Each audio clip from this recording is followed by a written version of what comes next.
श्रीगणेशाय नमः। परब्रह्मात्मने नमः। वेदपुरुषाय नमः। महालक्ष्म्यै नमः। सरस्वत्यै नमः। श्रीगुरुचरणकमलेभ्यो नमः। वक्रतुण्डमहाकाय सूर्यकोटिसम्भव निर्विघ्नं कुरु मम देव सर्वकार्येषु सर्वदा। सर्वमङ्गलमाङ्गल्ये शिवे सर्वार्थसाधिके शरण्ये त्र्यम्बके गौरी नारायणी नमोऽस्तुते।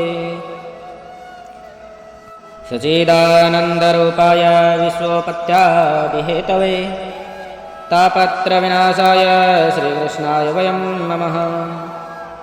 मनोजवं मारुततुल्यवेगं जितेन्द्रियं बुद्धिमतां वरिष्ठं वातात्मजं वानरयोध्यमुख्यं श्रीरामदूतं शरणं प्रपद्ये। बोलिए शंकर भगवान की जय।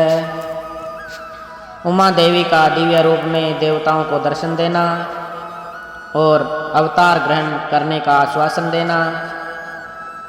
ब्रह्मा जी बोले, हे नारद, इस प्रकार देवताओं के द्वारा स्तुति किए जाने पर दुर्ग नामक राक्षस के द्वारा उत्पन्न संकट का नाश करने वाली जगदम्ब माता देवी दुर्गा देवताओं के समक्ष प्रकट हुई।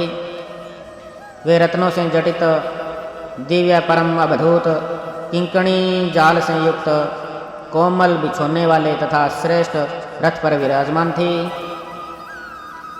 करोड़ों सूर्यों से भी अधिक प्रभायुक्त रम्य अंगों से भासित अपने तेजोर सिर के बीच विराजमान सुंदर रूप वाली अनुपम छवि से संपन्न अतुलनीय महामाया सदाशिव के साथ विलास करने वाली त्रिगुणात्मिका गुणों से रहित नित्याश्विलोक में निवास करने वाली त्रिदेवजननी चंडी शिवा सभी कष्टों का नाश करने वाली सबकी माता महानिंद्रा सभी सबजनों भक्तों को मोक्ष प्रदान करने वाली उन भगवती शिव को तेजोराधि की प्रभाव के रूप में देवताओं ने देखा, किंतु उनके प्रत्यक्ष दर्शन की अभिलाषा वाले देवताओं ने पुनः उनकी स्तुति की। इसके बाद भगवती के दर्शन के अभिलाषी देवगण उन जगदम्बा की कृपा प्राप्त करके ही उनका प्रत्यक्ष दर्शन कर सके। देवी के दर्शन से सभी देवगणों को महान आनंद प्राप्त हुआ। उन्होंने बार बार उनको प्रणाम किया और वे विशेष रूप से उनकी स्तुति करने लगे। देवता बोले, हे कल्याणी, हे जगदम्ब, हे महेश्वरी, हम सभी देवता सबके दुखों का नाश करने वाली आपको सदा प्रणाम करते हैं। हे देवेशी, वेद एवं शास्त्र भी आपको पूर्ण रूप से नहीं जानते हैं। हे शिवे, आपका ध्यान एवं महिमा वाणी एवं मन से अगोचर है। श्रुति भी चकित होकर सदा अनंत व्यावृत्ति से नेति नेति कहते हुए आपका वर्णन करती है, तो फिर दूसरों की बात ही क्या है। हे शिवे, भक्ति से आपकी कृपा प्राप्त करके बहुत से भक्त आपकी महिमा को जानते हैं। आपके शरणागत भक्तों को कहीं भी भय आदि नहीं होता।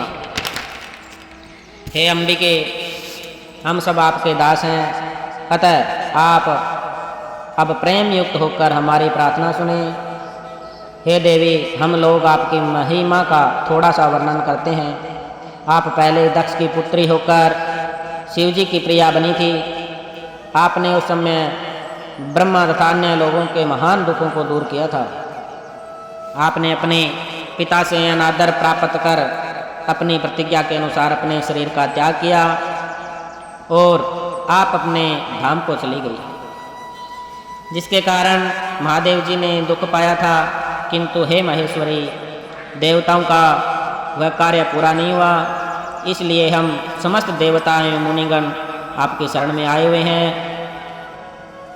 आप देवताओं के मनोरथ को पूर्ण कीजिए, जिससे हे शिवे सनत कुमार का कहा हुआ वचन सफल हो। हे देवी, आप पृथ्वी पर अवतरित होकर पुनः शिवजी की पत्नी बने और यथा योग्य लीला करें, जिससे देवगण सुखी हो जाएं। हे देवी, कैलाश पर्वत पर स्थित भगवान शिवजी भी सुखी हो जाएं। सभी लोग सुखी हो जाएं और पूर्ण रूप से दुख का विनाश हो जाए।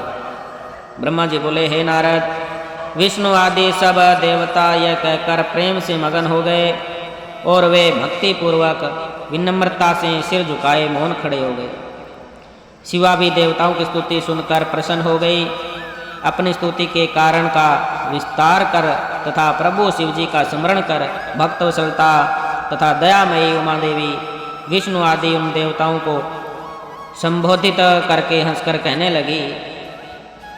उमा बोली, हे देव, हे विदे, हे मुनिगण, आप अब सभी लोग दुखित रहित हो जाइए और मेरी बात सुनिए। मैं आप लोगों पर प्रसन्न हूँ, इसमें संदेह नहीं है।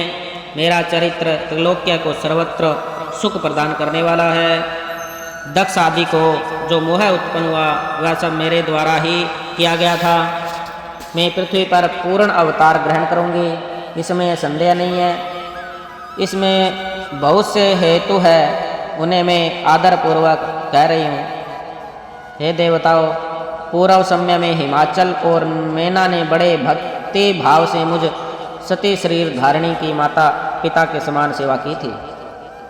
इस समय भी वे नित्य प्रति मेरी भक्ति पूर्वक सेवा कर रहे हैं और मैना विशेषकर अपनी पुत्री रूप में सेवा करती है, इसमें संदेह नहीं है। अतः रुद्र तथा आप लोग अपने अपने धाम को जाएं। मैं हिमाचल के घर अवतार लूँगी, इससे सभी लोगों का दुख दूर हो जाएगा। आप सब लोग अपने अपने घर जाएं और चिरकाल तक सुखी रहें। मैं मैना की पुत्री के रूप में अवतार लेकर सभी को सुख प्रदान करूँगी। यह मेरा अत्यंत गुप्त मत है कि मैं शिव जी की पत्नी बनूँगी। भगवान शिव की लीला अद्भुत है, वह ज्ञानियों को भी मोह में डालने वाली है। हे देवगणों, जब से मैंने दक्ष के यज्ञ में जाकर पिता द्वारा अपने स्वामी का अनादर देखकर दक्षोत्पन्न अपने शरीर का त्याग किया, उसी समय से वे कालाग्नि संज्ञक स्वामी रुद्रदेव दिगंबर होकर मेरी चिंता में संलग्न हैं। मेरा रोष को देखकर अपने पिता के यज्ञ में गई हुई धर्मज्ञ सती ने मेरी प्रीति के कारण अपना शरीर त्याग दिया। यही सोच करके वे घर छोड़कर अलौकिक वेश धारण कर योगी हो भटक गए हैं। वे महेश्वर मेरे सती रूप का वियोग सहन नहीं कर पा रहे हैं।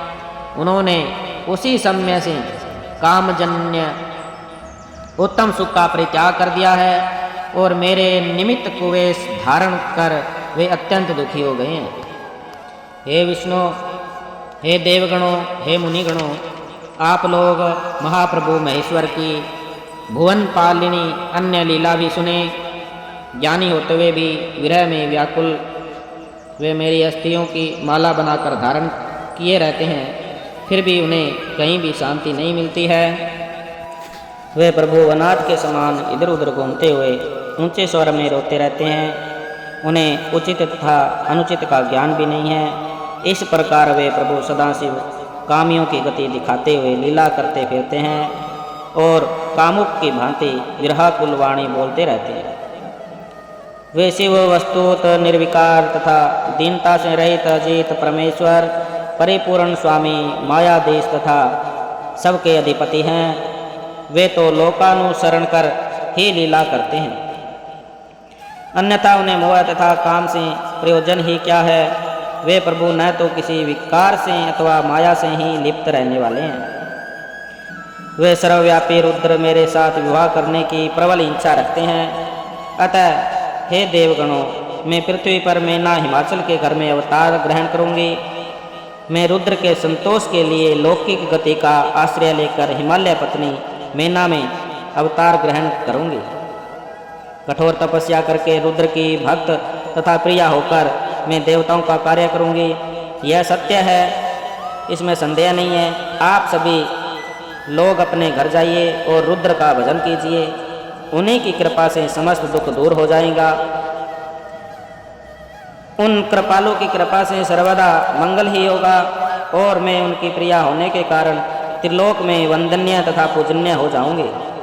ब्रह्मा जी बोले, हे तात, इस प्रकार कहकर वे जगदम्बा देवताओं के देखते देखते अंतर ध्यान हो गई और शीघ्रता से अपने लोकों को चली गई। तदंतर विष्णु आदि समस्त देवता और मुनिगण अत्यंत प्रसन्न होकर उस दिशा में प्रणाम कर अपने अपने स्थान को चले गए।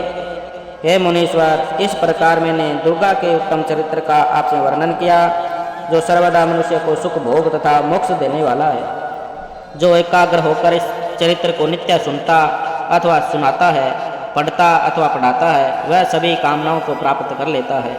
बोलिए शंकर भगवान की जय।